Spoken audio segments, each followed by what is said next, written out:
You've probably already heard about the Huawei ban. Huawei has been blacklisted from working with US companies, including Google, because of apparent security concerns. It's already had a massive effect here in the UK. Huawei was cut from the 5G launch lineup, and Huawei has literally just cancelled its recent laptop launch due to the inability to supply. So it's becoming this looming question: how on earth can Huawei compete in the smartphone market without working with Google, the company that owns Android?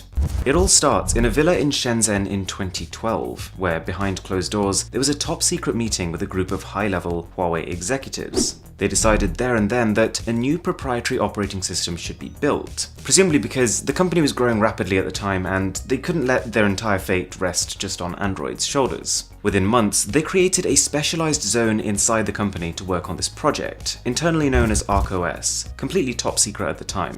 They even had guards on duty protecting the doors, and any worker there was not allowed to use their personal mobile phone. This was that confidential. And turns out, this might well all be about to come in handy. Whilst it hasn't released yet, this operating system is now a very real thing. It's going to be called Hongmeng OS in China and apparently Oak OS in other regions. But the most interesting part is that it could be up to 60% faster than Android. Nonetheless, it's kind of clear that Huawei has been taken by surprise here. Even though they've been working on this project for years, because of how suddenly the ban came into action, it's still not ready. One thing is clear though, the fact that this is now one of their top priorities, and the CEO has even announced that it'll be available as early as fall this year, which coincides with when they might launch the Mate 30 Pro. And don't get me wrong, this whole situation is kind of prickly, but at the same time, it's kind of exciting. From some sources, Hongmeng is being dubbed as less of a last resort for Huawei and more of a next-gen bit of software. According to a job listing, Huawei has been hiring full-time engineers to work on a secret operating system that apparently focuses on tying in 5G, augmented reality, and autonomous self-driving vehicles. And so, the fact that it could be coming so soon, and the fact that it could be such a real competitor to Android, creates a really interesting dynamic between Huawei and Google. Before I can get to that, let me explain how the software works. So,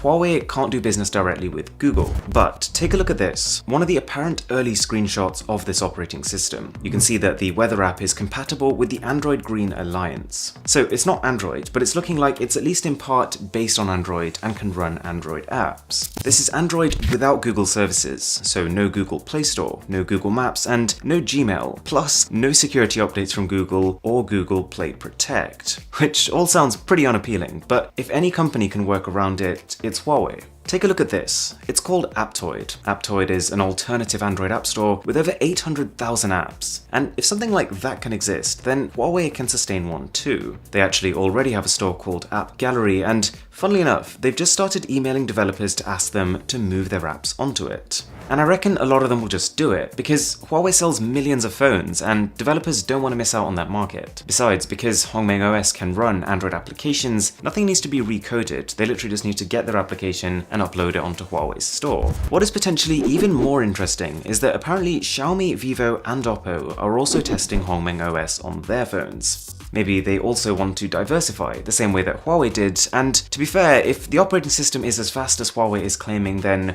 who wouldn't want a slice of that pie? So, if those companies also choose to start using Hongmeng, then in one fell swoop, over a third of the smartphones in the world could shift to this new operating system.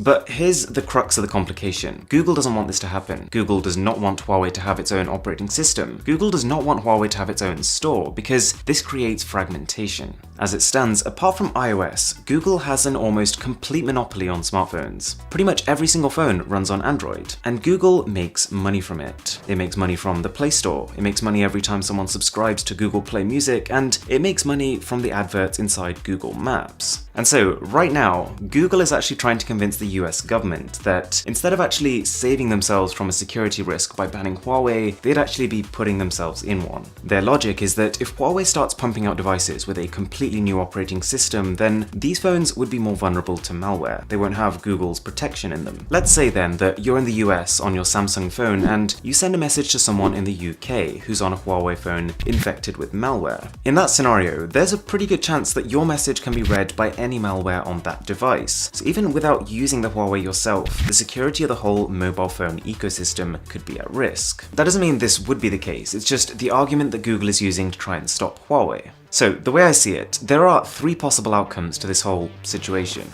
Number one, Google pleading the US government combined with the mounting political pressure might make the US retract the ban on Huawei, which would allow them to use full Android just as they used to. Number two, Huawei is really trying to compromise here. They've actually pitched a no spy deal to the US government, saying that they could completely lock their phones up so that there was no way a backdoor could be used to retrieve US information. It's completely possible then that the US could, instead of retracting its ban, add exceptions to it. Huawei would be allowed to carry on dealing with certain suppliers under certain conditions. Number three, there is no resolution, and Huawei carries on with its plan B. OKOS becomes a thing around the globe, and you might start seeing it as soon as this year. The last thing that I want to say about this is that you should be able to expect statements from Honor and from Huawei pretty soon, and that in the meantime, all we can do is hope. Because, let's face it, even if you wouldn't go near a Huawei phone, just them being there in the smartphone market, raising the bar, creating new things, it pushes the industry forward. More competition is always better for the consumer. If you enjoyed this video, a sub would be massively appreciated. My name is Aaron, this is Mr. Who's the Boss,